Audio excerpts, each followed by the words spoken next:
Irmãos, vamos abrir nossas Bíblias no livro dos Salmos. E como nós fazemos todo domingo, nós seguimos um salmo. Vamos abrir nossas Bíblias no Salmo de número 80.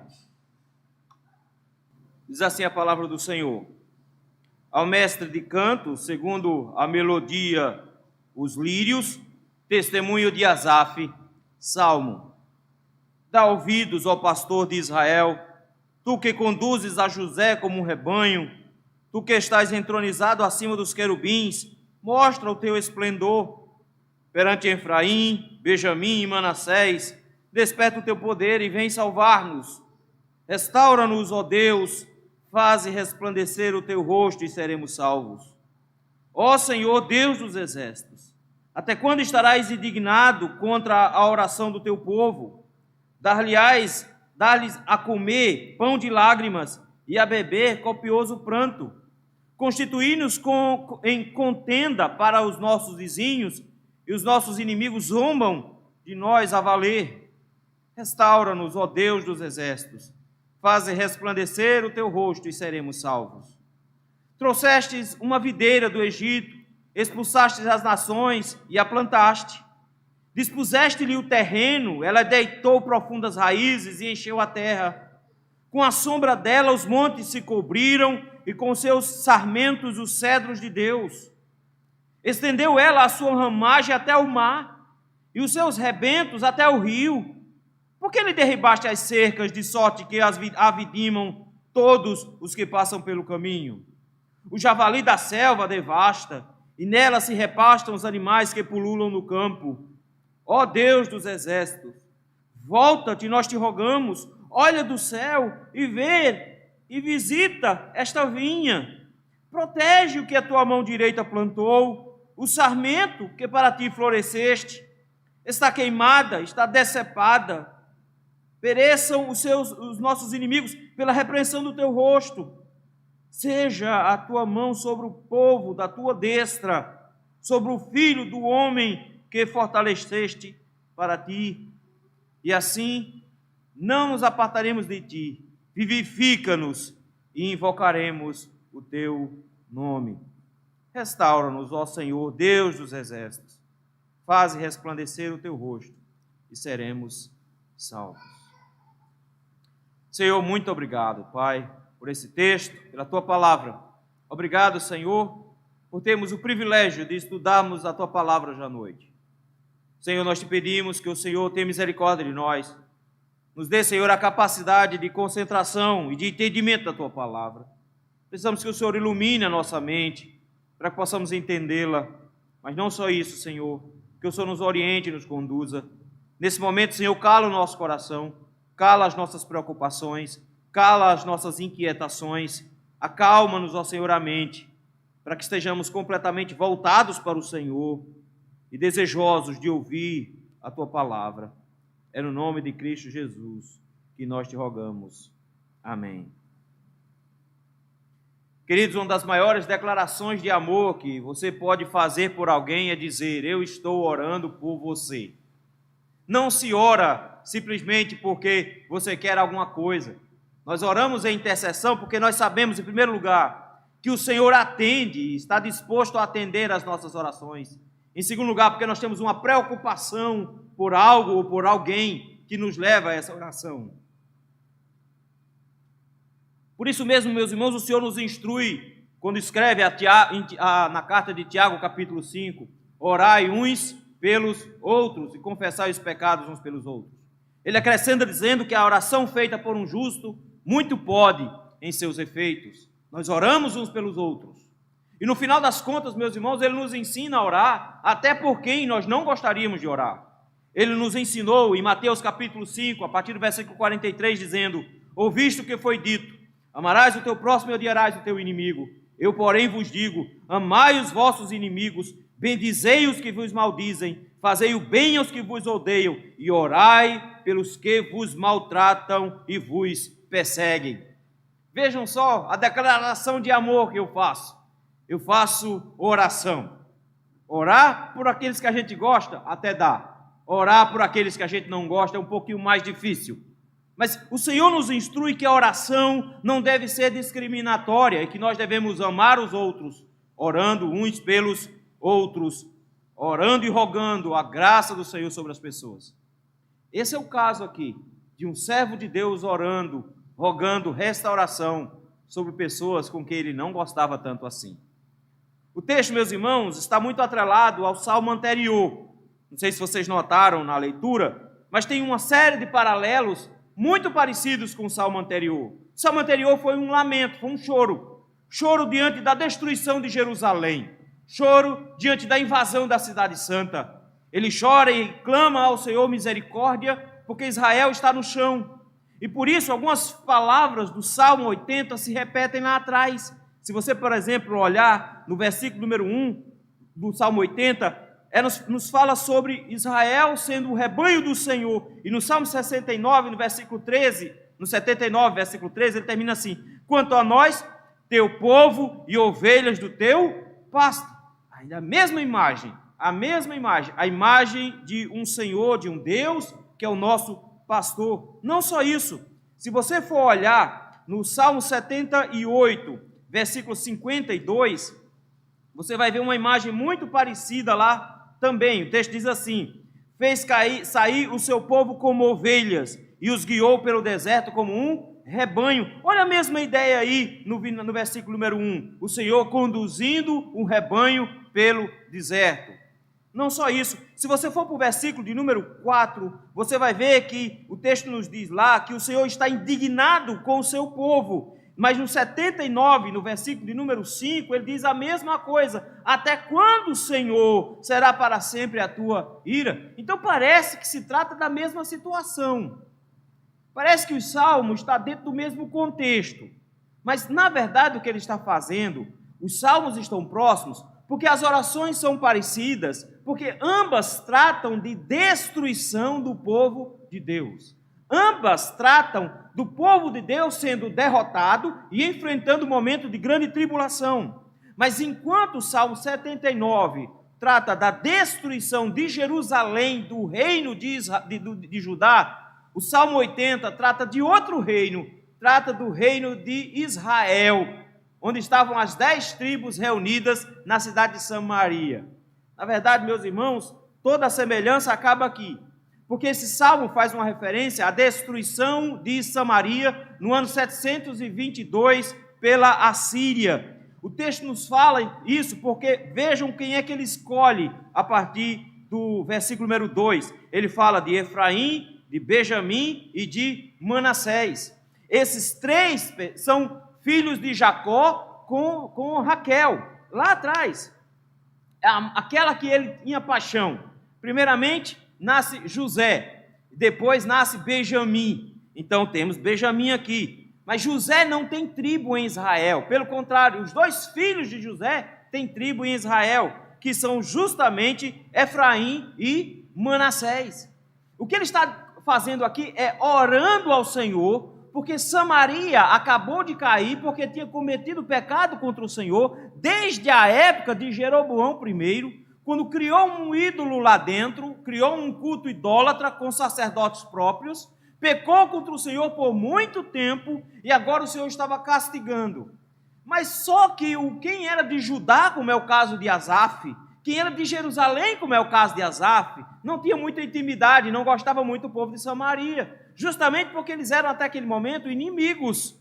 Mas diante de um povo de Deus sendo destruído, Asaf esquece completamente que a oração deverá ser feita por aqueles que também não tinham bom gosto com ele. Ele está orando por um povo que era inimigo dele. E ele está dizendo, eles ainda são o povo de Deus. A gente tem as nossas desavenças, mas eles são o povo de Deus. E ele ora, meus irmãos, por Judá, justamente por restauração. Vejam comigo que tem um refrão que acompanha o salmo o tempo inteiro. Veja aí o versículo número 3. Olha a expressão. Restaura-nos, ó Deus, faze resplandecer o teu rosto e seremos salvos. Olha o versículo 7. Restaura-nos, ó Deus dos exércitos, faze resplandecer o teu rosto e seremos salvos. Olha o versículo 19. Restaura-nos, ó Senhor, Deus dos exércitos, faze resplandecer o teu rosto e seremos salvos. tem um refrão aqui. Cada estrofe do salmo termina com este refrão. A temática do salmo é justamente essa. O que ele está fazendo é orando por restauração para com Israel. Mesmo que Israel fosse a nação vizinha e inimiga, intrigada dele, ele ora porque ali ainda está o povo de Deus, ainda está a herança do Senhor. Mesmo que nesse momento ela esteja destruída, esteja sendo arrasada, ele ora pelo povo de Deus que está em sofrimento e ora justamente por restauração. Isso aqui é muito importante, queridos, porque o povo de Deus não se alegra com a queda do irmão, mesmo que a gente não vá com a cara dele. A gente não se alegra, pelo contrário, o que é que a gente faz? A gente ora por restauração. E é isso que Asaf está fazendo aqui.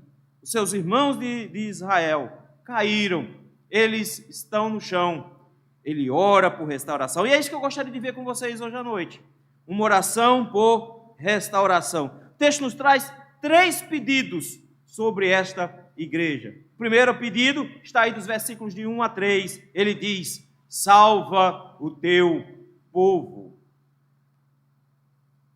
A primeira frase que ele diz é um conclamar do Senhor. Ele chama o Senhor dizendo: dá ouvidos, ó pastor de Israel. A imagem do Senhor como pastor é bem antiga. Ela tanto está no Antigo como no Novo Testamento. Então, se você acha que quem inventou essa imagem foi João, lá no capítulo 10 do seu evangelho, você está errado. Se você acha que Davi que inventou lá no Salmo 23, você está errado. Jacó usou essa expressão primeiro, chamando o Deus de o seu pastor. Deus, então, é o pastor de Israel. Ele é aquele que conduz como um rebanho. É por isso que Davi diz que ele é o meu pastor e nada me faltará. Essa expressão mostra o cuidado do Senhor. E olha como é bonito esse cuidado. O Senhor ampara o seu povo e conduz o tempo inteiro. Veja versículo número 1. Dá ouvidos ao pastor de Israel, tu que conduzes a José como um rebanho. Notem que ele traz José como referência, justamente por causa das 2 tribos mais fortes de Israel, Manassés e Efraim, já que Benjamim ficou junto com Judá, formando o reino de Judá. Essas 2 tribos eram tribos fortes e corajosas, muito violentas inclusive, mas eram filhos de José. Então agora ele lembra que o Senhor conduziu José como num rebanho, que o Senhor levou o povo do Senhor. E quando ele traz José à tona aqui, ele não está pensando na pessoa de José do Egito, mas ele está pensando em todo Israel, onde José fazia parte. Ele diz: o Senhor sempre cuidou do seu povo como o pastor cuida de um rebanho. O Senhor sempre teve cuidado de nós. E em especial, o Senhor cuidou de nós, nos tirando da terra do Egito.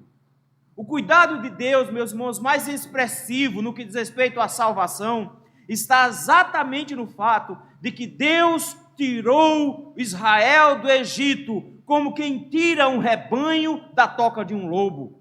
Por isso mesmo ele diz: o Senhor conduziu José como um rebanho. Mas ele não só é um pastor, versículo 1, ele é apresentado como um Deus que reina sobre o seu povo. Olha que coisa bonita, ele diz assim: tu que estás entronizado. Entronizado. O Senhor que está assentado num trono. Mas cadê o trono? O Senhor que está entronizado acima dos querubins. Nós vimos isso hoje de manhã. É a Arca da Aliança. Ele diz: o Senhor esteve como um rei comandando Israel, e como um pastor de Israel, porque essa era a figura do rei. O rei seria o pastor de Israel, e o Senhor, como pastor de Israel, como nosso rei, nos conduziu pelo deserto. O Senhor nos levou por meio daquele lugar ruim. O Senhor nos mostrou o seu cuidado e a sua proteção no meio da sequidão do deserto. E o Senhor nos levou em segurança por todo aquele caminho. Por isso que no versículo seguinte, na continuação do versículo, ele diz, ele conclama dizendo: mostra o teu esplendor. Essa é a oração dele. Ele diz: Senhor, o Senhor é nosso pastor, o Senhor cuidou da gente. Como um rei, o Senhor presidiu e foi o nosso pastor durante o deserto. O que é que nós queremos? Que o Senhor mostre a sua glória, que o Senhor mostre o esplendor do Senhor. A glória do Senhor, meus irmãos, acompanhou Israel por 40 anos. Durante o dia, sob forma de uma nuvem. Durante a noite, como coluna de fogo, iluminando e aquecendo o caminho do povo. O Senhor esteve ao lado deles o tempo inteiro. O esplendor da glória do Senhor nunca abandonou Israel.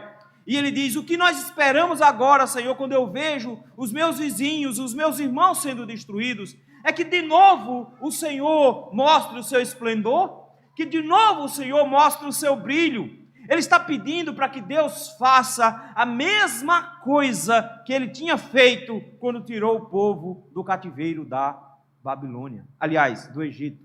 Porque o povo está sendo levado para o cativeiro também. Que mais tarde será o cativeiro do próprio Israel, o cativeiro da Babilônia. O Senhor destruiu Samaria para servir de exemplo para Judá.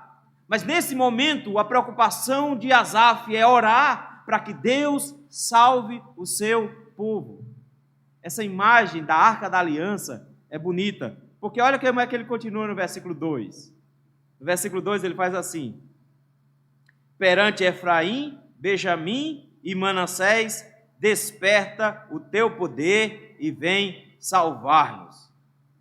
É interessante isso, porque na hora de conduzir-se o povo pelo deserto, você pode pensar assim: Moisés gritava, todo mundo se levantava e ia embora. Pronto, está resolvido, vamos todo mundo junto. Não, mas não era assim não. Era tudo muito bem organizado, existiam toques de trombetas específicos. E no momento que ia se levantar, lá em Números capítulo 10, versículo 25, 35, Moisés dizia: levanta-te, ó Senhor, e que seus inimigos sejam derrotados.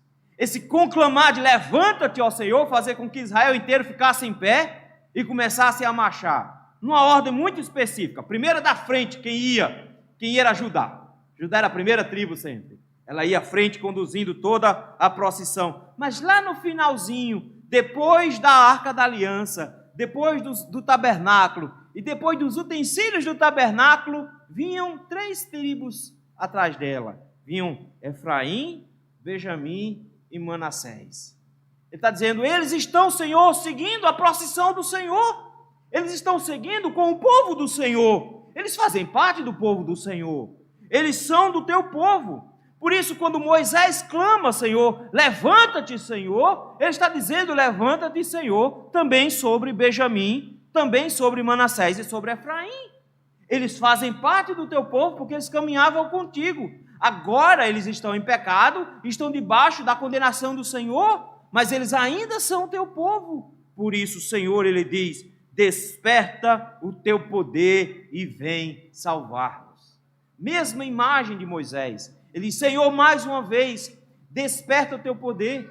Senhor, mais uma vez, levante-se, Senhor. Mais uma vez, Senhor, fica de pé, porque de novo o teu povo está sendo destruído. E aí vem o pedido, que é como ele termina cada uma das partes. Ele diz: Senhor, salva-os.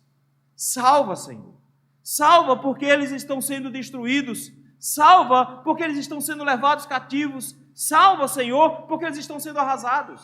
Asaf poderia estar comemorando a destruição. Asaf poderia estar comemorando a queda e dizendo: bem feito, eu não falei? Olha aí, é isso que acontece quando se desobedece ao Senhor. Ele poderia estar com o dedo na cara de Israel dizendo: bem feito, vocês desobedeceram a Deus, vocês trocaram o Senhor por ídolos, olha aí o que o Senhor está fazendo, bem feito. Ele diz: não, eu vou orar dizendo: Senhor, salva-os.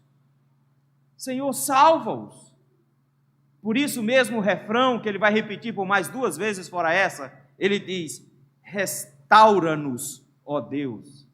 A expressão, meus irmãos, que ele usa para esse restaurar é fantástica, porque traz a ideia do Senhor levantando, restaurando, trazendo arrependimento. Essa ideia é a mesma expressão usada quando o povo de Israel vai pedir em Jeremias capítulo 30 para que o Senhor restaure-os do cativeiro, que o Senhor os levante de lá e os traga de volta para a sua comunhão. Ele está dizendo: Senhor, salva-os dos seus pecados, restaura-nos, todos nós, Senhor, todos nós precisamos da sua salvação, todos nós precisamos ser trazidos de volta para o Senhor. E aí ele termina conclamando a bênção araônica de Números capítulo 6, ele diz assim: restaura-nos, ó Deus, faze resplandecer o teu rosto Ele está pedindo o rosto do Senhor brilhando sobre Israel de novo. Essa é a graça estendida. Era isso que Arão orava diante do povo, dizendo: faça resplandecer o seu rosto sobre ti e tenha misericórdia de ti, que o Senhor sobre ti levante o seu rosto e vos dê a paz. Era isso que ele pedia, era isso que ele orava, era essa bênção. Ele disse: Senhor, nós queremos a bênção da aliança sobre eles, sobre todos nós. Senhor, nós precisamos que o Senhor nos salve, que o Senhor nos restaure, porque todos nós somos pecadores, todos nós quebramos a aliança, Senhor, e nós precisamos que o Senhor erga os seus olhos sobre nós, mas nos enxergue com um olhar de graça, para nos salvar. Por isso que ele termina dizendo: quando o Senhor olhar para nós com esse rosto resplandecente, adivinha o que vai acontecer conosco? Nós seremos salvos. Quando a graça mirar em nós, nós seremos salvos. Queridos, isso aqui é importantíssimo, porque o Senhor é o nosso pastor, Ele cuida de nós, e muitos dos nossos irmãos já estiveram ao nosso lado, sendo acompanhados por nós, já estiveram ao nosso lado, caminhando no mesmo caminho que nós, mas todos nós estamos suscetíveis ao pecado, todos nós estamos suscetíveis a cair, todos nós, e ao invés de apontarmos o dedo, aqui, o que nós deveríamos fazer é justamente orar pela salvação dos que caíram. Mas existe, parece que no meio da igreja evangélica, uma sensação gostosa, prazerosa e masoquista de ver queda de crente. Alguém se converte, a gente não compartilha no Facebook não, mas foi um pastor preso, todo mundo coloca lá. Todo mundo coloca lá, porque gosta de ver de desgraça. Desgraça é boa, é notícia para espalhar. Notícia boa a gente deixa para lá. Nota, queridos, que o que ele coloca aqui é: se algum irmão caiu, se alguém foi abandonado no meio do caminho, está debaixo da mão do Senhor, sendo sobre ele pesada a mão do Senhor por causa do seu pecado, ore por ele e diga: Senhor, salva-o. Senhor, também faz parte do seu povo. Senhor, resplandeça a sua graça, o seu rosto brilhante sobre ele. Senhor, todos nós precisamos dessa graça. Senhor, estende a sua mão e salva também os teus servos que estão no chão. Salva aqueles que estão no chão. Compaixão para com aqueles que estão caídos. Nós fazemos isso quando nós oramos por eles. Nós rogamos por eles. Mas não só isso, meus irmãos. Uma oração por restauração. O primeiro pedido foi: salva o teu povo. O segundo pedido é: tem misericórdia do teu povo, versículo número 4. Ele diz assim: ó Senhor, Deus dos exércitos. Essa expressão é bonita. É o Deus que comanda todas as coisas, que tem controle sobre os céus e sobre a terra, que comanda anjos e comanda planetas. O Senhor que tem controle sobre tudo. Deus dos exércitos. E aí vem uma pergunta importante: até quando estarás indignado? Até quando o Senhor vai manter a sua ira? É a mesma pergunta que ele fez quando o Senhor destruiu Jerusalém. Será que é para sempre a tua ira? A resposta é não. As Escrituras nos ensinam que o Senhor não fica irado com o seu povo para sempre. Mas significa também que por causa dos nossos pecados, o Senhor não nos deixa pecar em paz, dizia Charles Spurgeon. Ele não nos permite fazer o que nós queremos. E justamente por isso, Ele vai continuar nos importunando e trazendo sobre nós a sua disciplina. E quando Ele se ira contra nós, é para o nosso bem. Se nós somos disciplinados, é porque nós somos filhos do Senhor e Ele está procurando o nosso bem. Mas é difícil suportar a ira do Senhor. É por isso que Ele diz: Senhor, até quando o Senhor vai estar indignado? Mas Ele diz: pelo que o Senhor está com raiva? Notou aí? Olha a continuação do versículo. Até quando estarás indignado contra a oração do teu povo? O Senhor não estava só com raiva do que o povo estava fazendo. O Senhor estava indignado até com a oração que eles faziam. Porque a própria oração deles era ofensiva. Nós precisamos compreender, queridos, de que nossa vida diária invalida nossa adoração e oração. Porque os nossos pecados fazem separação entre nós e o nosso Deus, de maneira que as nossas orações não são atendidas. Pedro diz mais, que o marido que trata mal a esposa, as suas orações também não são atendidas, porque o Senhor odeia a oração feita, baseada também em violência. Quando Israel vivia em pecado, quando Israel vivia debaixo de idolatria, tinha abandonado o Senhor, as orações deles se tornaram uma ofensa contra Deus. A igreja evangélica brasileira acha que a única coisa que precisa para adorar é voz bonita. Já notou isso? Se tiver voz bonita e souber cantar, eis aí um adorador. Não sei o que ela faz com quem é desafinado.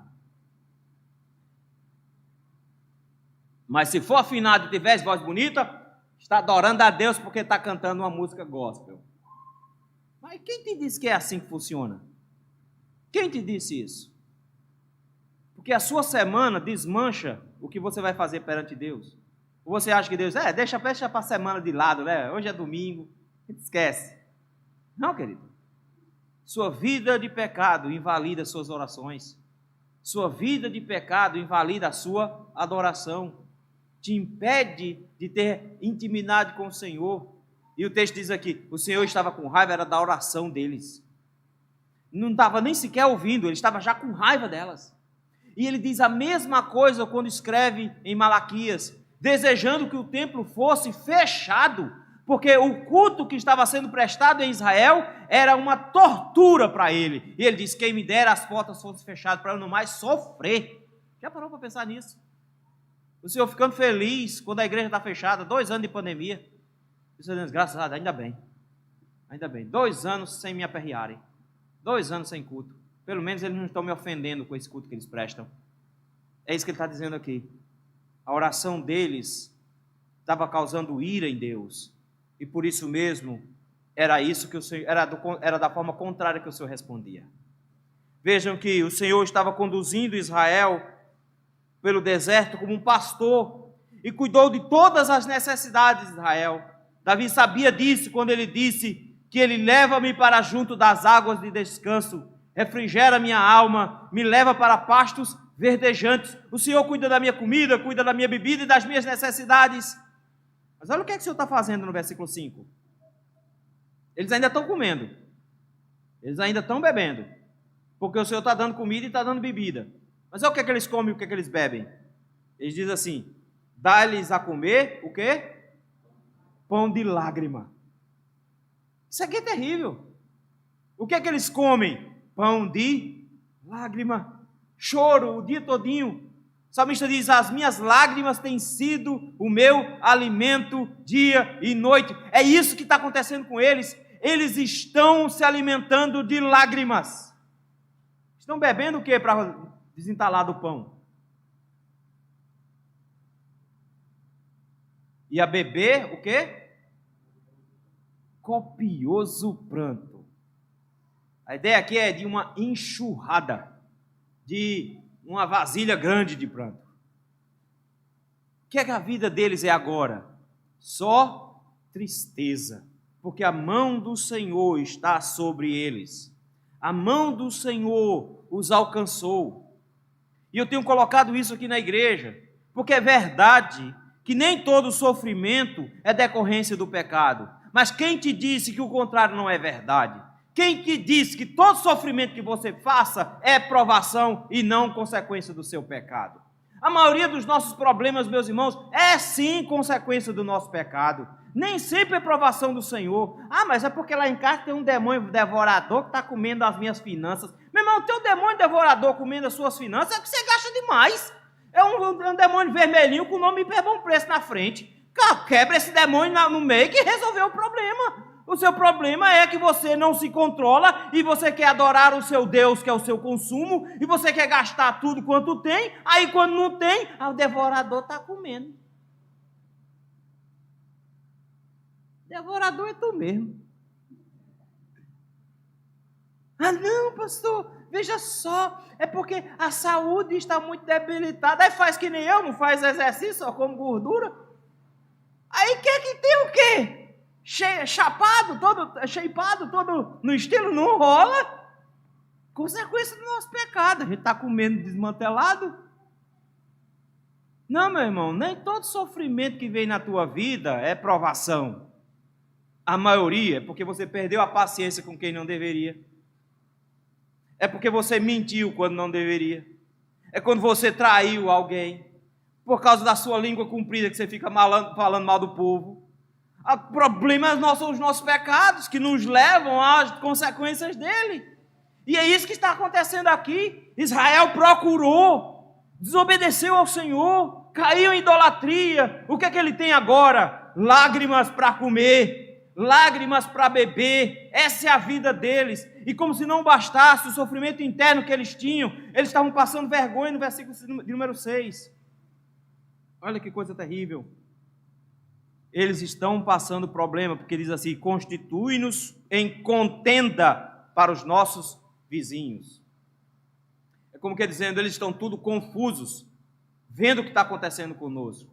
Veja aí o versículo número 4 do Salmo 79. Mesma coisa aconteceu com Jerusalém. Mesma coisa. Tornamo-nos o opróbrio dos nossos vizinhos. É essa a ideia. Eles estão escarnecendo e zombando todos os que nos rodeiam. É a mesma coisa, versículo 6. Os nossos inimigos zombam de nós a valer. Querido, eu quero que você preste atenção numa coisa. Isso aqui, o Salmo 80, aconteceu antes do Salmo 79. O que aconteceu no Salmo 80 foi com Samaria, antes de ter acontecido com Jerusalém. E eles deveriam ter visto o que aconteceu com Samaria para não se repetir em Jerusalém. E como eles pecaram do mesmo jeito que Samaria, acontece com eles a mesma coisa que aconteceu depois. Do mesmo jeito. Eles se tornaram vergonha, opróbrio. Eles estavam passando vexame. Os inimigos estão zombando deles. O que o salmista está tentando fazer é dizer: Senhor, tem pena da gente, tem misericórdia de nós, porque nós estamos sofrendo e que os seus vizinhos, os nossos inimigos, estão zombando de nós, Senhor. Quando ele coloca que os inimigos estão zombando, eles estão dizendo que eles estão cantando vitória sobre o Deus de Israel. Por isso, a oração retorna no versículo número 7. O que é que ele está pedindo? Vamos dizer todos juntos? Restaura-nos, ó Deus dos exércitos, faze resplandecer o teu rosto e seremos salvos. Ele mudou a frase. Lá atrás ele disse: restaura-nos, ó Deus, faze resplandecer o teu rosto. Ele diz: o Deus a quem nós adoramos tem poder para fazer tudo isso. Ele iniciou essa segunda fase dizendo: ó Senhor, Deus dos exércitos. Agora ele diz: restaura-nos, ó Deus dos exércitos. Deus que tem todo o poder, muda nossas circunstâncias, muda a nossa situação, muda o teu povo, Senhor. Salva o teu povo, tem pena deles. Eles estão destruídos, estão arrasados. Senhor, eles estão com a cara no chão, estão brincando com a cara deles.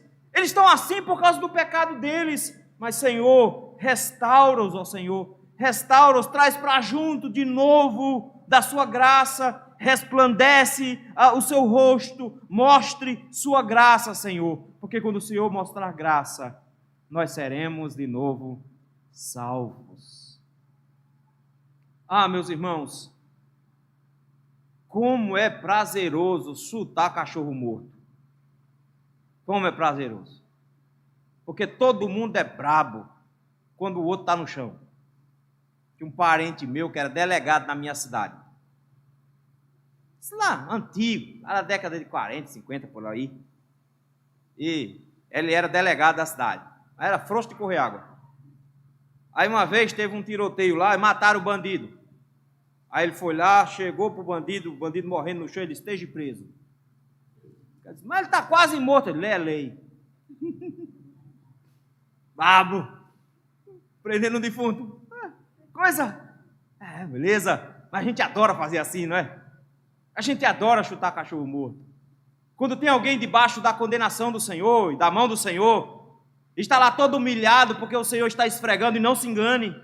Todos aqueles que abandonam o Senhor, todos aqueles que abandonam o culto ao Senhor, todos aqueles que abandonam a comunhão com o Senhor, os caminhos do Senhor, não se preocupe, o Senhor vai te pegar. Tem dúvida disso não? Ele vai te pegar. Não adianta correr não, e é bom que ele te pegue logo, antes do dia do juízo final, porque senão ele vai te pegar no juízo final, e aí o negócio está desandado mesmo. Mas a gente adora olhar esse negócio, não é? Tá vendo fulano e tal? Abandonou o Senhor, Jesus colocou um câncer nele, tá vendo? Bem feito. Tá vendo agora? Como é que é? É bom que ele aprenda. Não é assim que a gente faz? Que tristeza, queridos. O Senhor não nos ensinou a botar a mão, o dedo na cara desses irmãos que estão debaixo da condenação do Senhor. O Senhor ensinou-nos a dizer: Senhor, tem misericórdia deles. Porque eles estão passando por um momento de muita dor, Senhor. Eles estão passando por um momento de muita vergonha. Eles estão passando por um momento, Senhor, de castigo da Tua mão. E, Senhor, ninguém gosta de apanhar na rua, não, Senhor. Já tomou uma surra na rua? É a pior que tem. Surra dentro de casa é tranquilo. Ninguém está vendo? Você toma chinelada, umas varadas em casa, está de boa. Mas naquele dia que tua mãe resolve te dar uma surra na rua, e seus amigos ficam lá tudo vendo. Já viu a surra dançada? A surra dançada é quando a mãe pega por um braço e bate com o outro. E aí você fica rodando e ela batendo ao redor e você rodando. Fica aquela bailar no meio da rua. E os amigos todos, eita, pega! Que vergonha. Como é que a gente sai depois com a cara mais lisa do mundo? Queridos, tem um servo do Senhor apanhando aqui. Tem um servo do Senhor que está sofrendo aqui. E Asaf diz: Senhor, tem misericórdia deles. Eles estão sofrendo, Senhor. As pancadas estão doendo nele. Senhor, eles estão passando por uma vergonha, Senhor. Senhor, restaura-nos. Senhor, restaura-nos a comunhão contigo. Senhor, faz com que o seu rosto de graça brilhe de novo. Senhor, faz com que sejamos de novo salvos.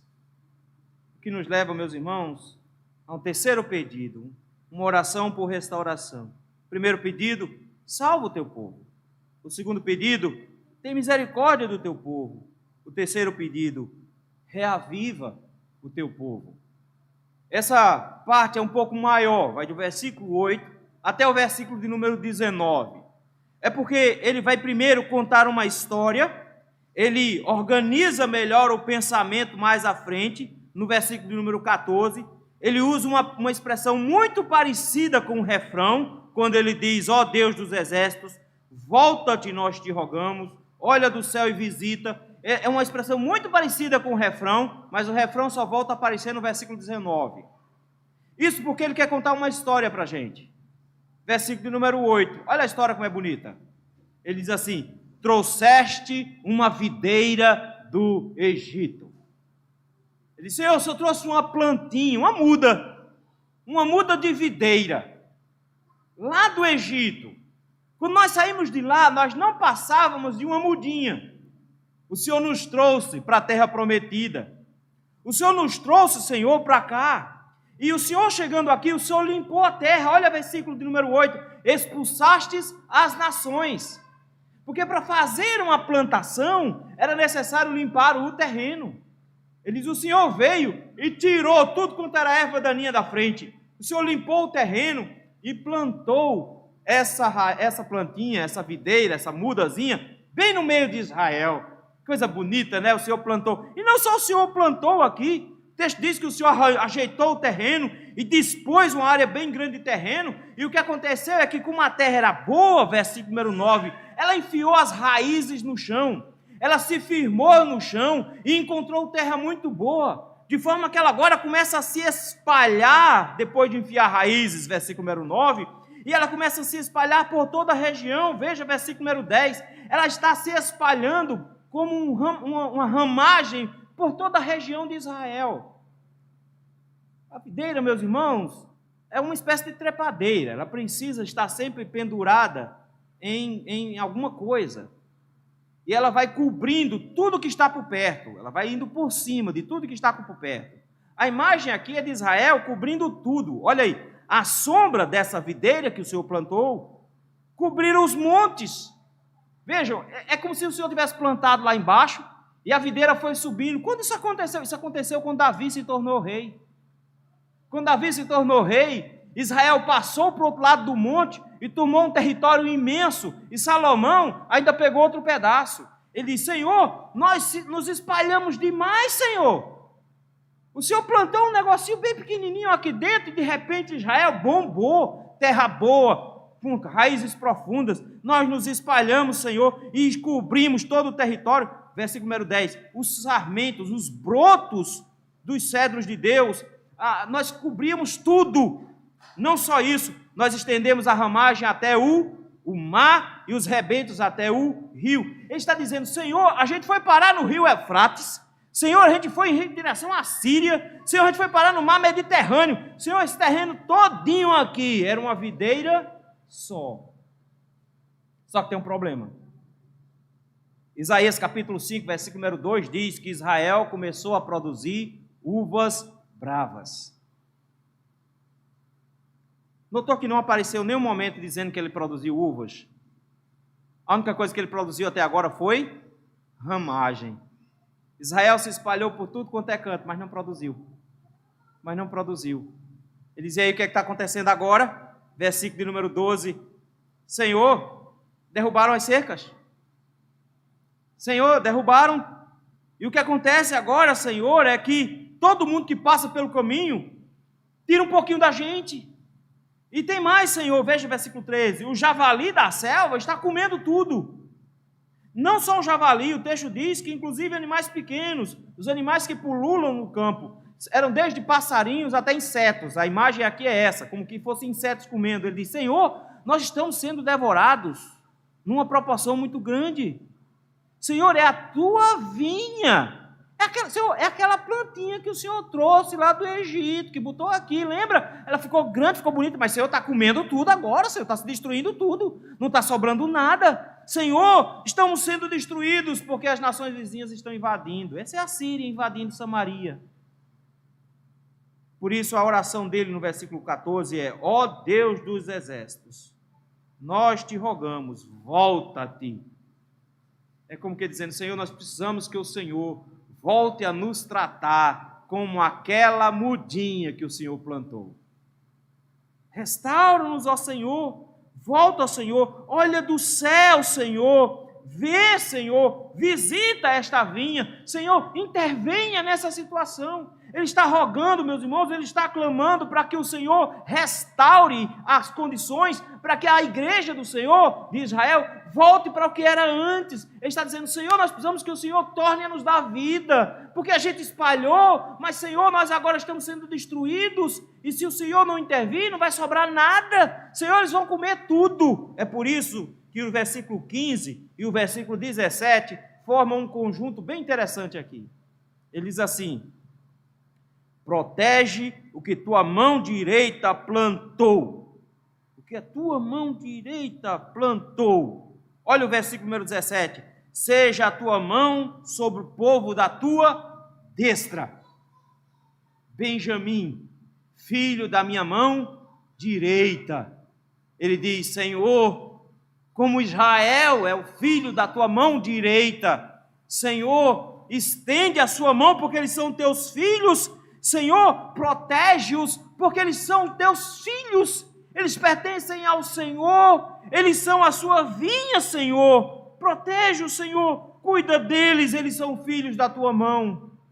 Mas não só isso, ele diz: o sarmento que para ti fortaleceste, esse galinho broto que está surgindo aqui, que o Senhor fortaleceu. E aqui eu acho interessante, porque olha como é que é traduzido no versículo 17.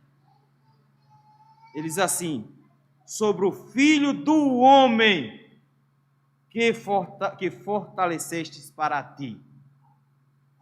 Agora ele tem uma referência muito maior. Parece que ele está olhando para uma coisa muito maior. Ele diz: Senhor, é daqui que vai vir um renovo, Senhor. É desse povo que está sendo destruído que vai vir um broto. É dessa árvore caída que vai brotar a semente de Davi, Senhor. Senhor, é deles que virá o filho do homem. Senhor, é deles que virá o broto lá de Zacarias. Senhor, é dele que virá a salvação de Israel. Senhor, o Senhor não pode deixar que isso aconteça com o teu povo. Reaviva o teu povo, Senhor. Por quê? Versículo 16. Porque a tua vinha, ela está queimada, a tua vinha está decepada. Senhor, nós te pedimos, pereçam os nossos inimigos pela repreensão do teu rosto. Eu quero que você note uma coisa aqui. Ele pediu o tempo inteiro que o Senhor resplandecesse o rosto sobre Israel, porque ele queria que o Senhor olhasse para Israel com um olhar de graça. E para os inimigos ele diz: Senhor, que o seu rosto os destrua, que o seu rosto os consuma, justamente porque eles são inimigos do Senhor, e a santidade do Senhor, que é expressa na sua graça, consome aqueles que não são alvos da sua graça. O rosto do Senhor está guardado para aqueles que são alvos da graça dele, mas o rosto dele consome aqueles que são inimigos do Senhor. Ele diz: Senhor, restaura o seu povo. Daí vem o versículo 18 como pedido: e assim não nos apartaremos de ti. Senhor, assim nós estaremos todos juntos, assim nós estaremos todos unidos. Por isso, olha o pedido, versículo 18: vivifica-nos e invocaremos o teu nome. Senhor, nos traz de volta a vida, porque a gente morreu. A destruição é certa, Senhor, nós precisamos ser vivificados, Senhor. Eu acho isso aqui bonito, meus irmãos, porque a imagem que ele traz é de um povo que morreu. Eles morreram. Mas ele está dizendo: Senhor, nós precisamos que o Senhor traga de volta a vida, porque esse povo está morto. E eles estavam, porque o Senhor Deus deu excelentes condições para eles prosperarem. O Senhor deu excelentes condições para eles crescerem, mas ao contrário, eles abandonaram o Senhor, pecaram contra o Senhor, receberam o castigo do Senhor, e ele agora está dizendo: Senhor, nós somos o povo da tua aliança, o Senhor tem um plano com esse povo, Senhor, torne a fazer esse povo viver. Por isso que a oração final tem uma mudança de novo, porque no começo ele orou assim: restaura-nos, ó Deus, faze resplandecer o seu rosto. Depois ele orou: restaura-nos, ó Deus dos exércitos, faze resplandecer o teu rosto. Olha como é que ele ora agora no versículo 19. Vamos dizer todos juntos? Restaura-nos, Deus dos exércitos, faze restaura-nos, ó Senhor. Isso faz toda a diferença aqui. É o Deus da aliança. É o Deus que tem promessas de renovo. É o Deus que tem promessa de restauração para Israel. É o Deus que prometeu dar vida ao seu povo, vivificar o seu povo. Ele está trazendo à tona a aliança e dizendo: Senhor, Deus de Israel, Deus com quem esse povo tem uma aliança, Senhor, restaura-nos, traz-nos do cativeiro, Senhor, traz-nos de volta para a tua presença, traz-nos de volta para adorarmos ao Senhor. Faze, Senhor, resplandecer o teu rosto e nós seremos salvos. Demorou, mas o Senhor ouviu. Jerusalém precisou cair. Mais tarde, foram todos levados para a Babilônia, 70 anos de cativeiro, e o Senhor trouxe de volta um broto. Daquela árvore caída surgiu um rebento, e esse rebento, meus irmãos, esse renovo é o filho de Davi, e esse filho de Davi é a nossa esperança, é aquele que nos dá a vivificação, ele é aquele que nos encontrou mortos em nossos delitos e pecados, e nos fez revivificados, nos levantou, como fez lá em Ezequiel, como nós éramos ossos secos, fomos reerguidos e preenchidos com o Espírito Santo. Queridos, nós voltamos à vida, nós ressuscitamos. Ele está dizendo: Senhor, ressuscita o teu povo, Senhor. Ressuscita o teu povo.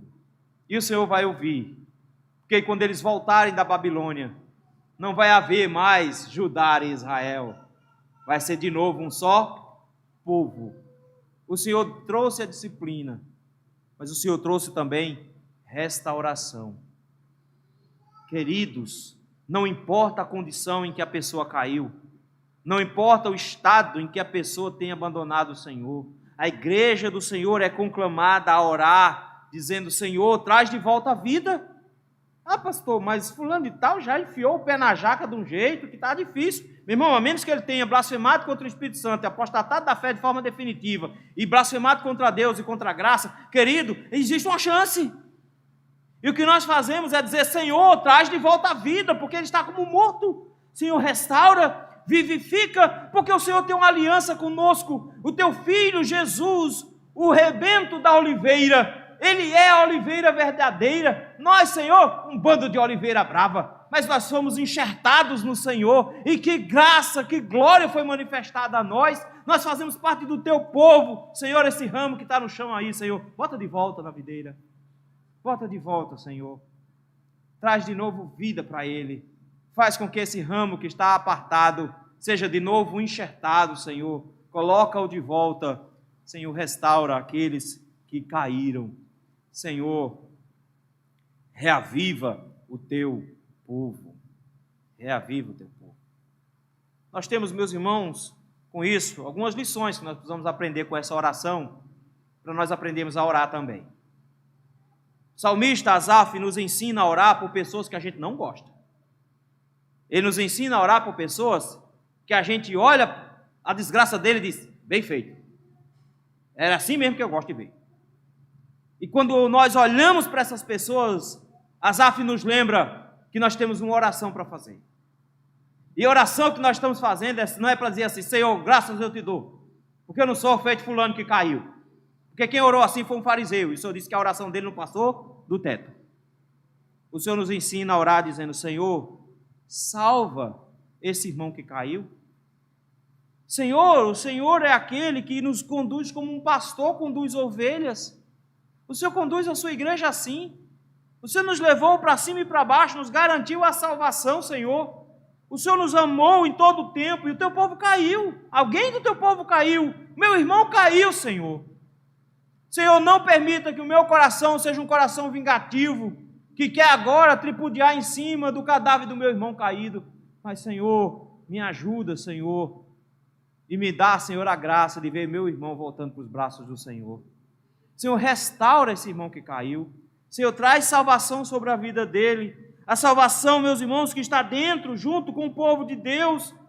Quando o Senhor estender graça sobre esse irmão, quando o Senhor levantar o seu rosto sobre esse irmão, quando o Senhor resplandecer o seu rosto sobre esse irmão, deverá ter sido por causa da sua oração. O Senhor nos convida, meus irmãos, a não desprezarmos os caídos, mas rogarmos pela graça de Deus sobre eles, para que possamos dia e noite dizer, Senhor, fulano abandonou a igreja, fulano não vem mais para a igreja, Senhor, fulano abandonou a fé, fulano está com o pé na jaca, está cometendo pecados graves. Senhor, salva esse nosso irmão, Senhor. Ele esteve conosco, ele seguiu conosco, Senhor, ele foi batizado, Senhor, ele esteve trabalhando conosco, ele esteve ao nosso lado, ele orou conosco, ele cantou conosco, ele ouviu pregação conosco. Senhor, traz de volta. Salva, Senhor. Salva, Senhor. Queridos, o Senhor não nos chamou para enfiar dedo na cara de pecador. O Senhor não nos chamou para fazer dancinha em cima de túmulo de crente. O Senhor não nos chamou para isso. O Senhor nos chamou para sermos intercessores de pecadores, inclusive os nossos irmãos que caem. É triste quando nós vemos um caso de disciplina na igreja, porque todo mundo resolve fofocar, porque o que o pessoal quer saber é qual foi o motivo da queda. O pessoal não quer saber de orar para que aquela pessoa seja restaurada. E dependendo da queda, a gente fica até com raiva se ela for restaurada. Porque tem determinada gente que tem que apodrecer no inferno mesmo. Não merece, não. Quem de nós merece? Quem de nós merece, meus irmãos? Foi o Senhor que resplandeceu o rosto sobre você. Nós oramos para que o Senhor continue resplandecendo o seu rosto. Nós dizemos, Senhor, tem misericórdia do seu povo, Senhor. Tem misericórdia porque foi pecado. Queridos, isso não significa que eu vou abafar o caso e dizer, deixa para lá, ele fez uma besteira. Não, não foi besteira não. Nós precisamos entender que os nossos pecados são graves e que os pecados do povo de Deus são piores. Se o pecado do mundo é feio e é destrutivo, o pecado da igreja é ainda pior. O seu pecado, meu irmão, não afeta só você, afeta a sua família e afeta o nome e a honra de Cristo. Porque quando você é flagrado pecando, as pessoas veem um servo de Cristo pecando e elas blasfemam porque nós damos condições a elas de falarem mal de Deus, blasfemar em nome do Senhor. Pecado de crente é sim pior do que pecado de não crente. E nós cometemos pecados. E o Senhor pune os nossos pecados. Mas o Senhor nos convida a termos misericórdia de pecadores. Misericórdia deles. Não é para dizer, Senhor, eles não sabem o que estão fazendo. Eles sabem, Senhor, eles merecem isso mesmo. E o Senhor está certo em meter o cacete assim, desse jeito mesmo. Mas, Senhor, como um pai amoroso, quando bate no filho, Senhor, alivia a mão. Senhor, diminui, Senhor, ao invés de uma corda molhada, pega uma havaiana, Senhor. Dá uma aliviada, Senhor. A havaiana é melhor, Senhor. Dá uma aliviada nele. Senhor, o importante é que ele seja restaurado, Senhor. Senhor, tem misericórdia dele, Senhor. Tem compaixão dele. Queridos, é impressionante, meus irmãos, como o Senhor usa os sofrimentos para produzir isso. O Senhor vai levar essa pessoa a comer lágrimas, a beber lágrimas, justamente porque é o meio do Senhor restaurar os pecadores. Mas nosso papel é orar dizendo, Senhor, tem compaixão desse nosso irmão. Tem compaixão desse nosso querido, Senhor, para que ele possa ser restaurado. Nós precisamos, meus irmãos, orar para que ele seja vivificado. Porque eu não quero simplesmente, Senhor, restaura, salva e manda para outra igreja. Não, Senhor. Traz para aqui de novo. Porque somos nós que o conhecemos. Somos no meio de nós que ele nasceu. Senhor, eles são dos nossos. Traz para a gente curar as feridas que o Senhor mesmo fez. Porque as feridas do Senhor são feridas de amor. E o povo de Deus sabe curar esse tipo de ferida. Senhor, traz de volta à vida esse irmão que está caído, para que nós possamos nos alegrar como os anjos. E quando vermos esse irmão sendo restaurado, nós podemos dizer, esse meu filho estava morto e reviveu, estava perdido e foi achado, porque o Senhor o vivificou. Vivifica no Senhor, para que todos nós possamos invocar o teu nome, todos nós possamos adorar o seu nome. Nós somos convidados hoje, meus irmãos, a orar por os irmãos caídos. Orar até por aqueles que você não gosta muito. Porque é bem verdade que a maior declaração de amor que a gente pode fazer pelo outro é orar por ele. Mas uma declaração maior ainda é quando a gente ora por quem a gente não gosta. Inclusive pelos nossos inimigos. Não interessa quem caiu, por que caiu, onde está. Nós somos convidados hoje a levantarmos oração por esses irmãos. E rogarmos Deus misericórdia para que o Senhor salve, tenha misericórdia e revivifique. Para que ele seja trazido de novo para o nosso meio, para que nós possamos sarar as feridas que o Senhor fez, e ele possa se juntar de novo a nós e invocarmos o nome do Senhor. Vamos fazer isso agora? Senhor, quantos irmãos nossos, Senhor, já se perderam no meio da nossa caminhada? Senhor, estou há quase 10 anos aqui, e para nossa tristeza, muitos irmãos nossos caíram no meio do caminho. Tem misericórdia desses irmãos, Senhor. Alguns enganados, envolvidos com falsas doutrinas, outros envolvidos com pecado, abandonaram a fé em troca de prazeres. Outros, ó Senhor, simplesmente esfriaram e abandonaram o teu povo. Não desejam mais a comunhão com a tua igreja, não querem mais se encontrar com o Senhor, não tem mais nenhum desejo de estar na tua casa. Senhor, esses 2 anos que nós passamos afastados, piorou ainda mais a situação. Muitos dos nossos irmãos sumiram, Senhor. Abandonaram o Senhor. Estão sendo enganados por Satanás, que diz para eles todo dia que eles têm uma desculpa boa para não vir, para não se encontrar com o teu povo. Tem misericórdia deles, Senhor. Tem compaixão desses nossos irmãos, Senhor. Senhor, nos convida hoje, Senhor, a orarmos por eles, por isso que nós estamos fazendo isso, Senhor. Tem compaixão desses irmãos, Senhor. Pai, salva-os, ó meu Pai. O Senhor já nos conduziu sempre como um pastor trazendo o teu povo no meio de um deserto.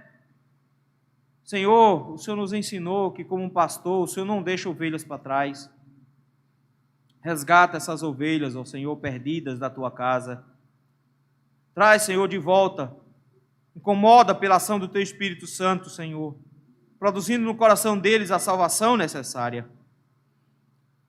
Se o Senhor tem pesado a mão sobre eles, se o Senhor tem trazido sofrimento sobre a vida deles, tem misericórdia, Senhor, que esses sofrimentos de castigo, de punição, de disciplina, sejam para o crescimento deles, sejam para o arrependimento sincero deles, para o retorno deles, Senhor. Tem misericórdia, Senhor, e não permita que eles sejam entregues aos seus próprios corações, mas pela ação disciplinada do Senhor, em meio aos sofrimentos, traz-os, ó Senhor, de volta. Tem misericórdia deles e não permita que eles caiam de forma definitiva. Senhor, ressuscita-os, ó Senhor, do meio dos seus pecados. Os pecados nos cegam, nos tornam, Senhor, hostis ao Senhor, rebeldes contra o Senhor. Por isso, meu Deus, nós te pedimos, por aquele que morreu na cruz do Calvário, que o Senhor salve esses irmãos, ressuscite-os da sua morte de pecados, traga-os de volta, Senhor, para o teu povo. É no nome de Cristo Jesus que nós te pedimos isso. Amém.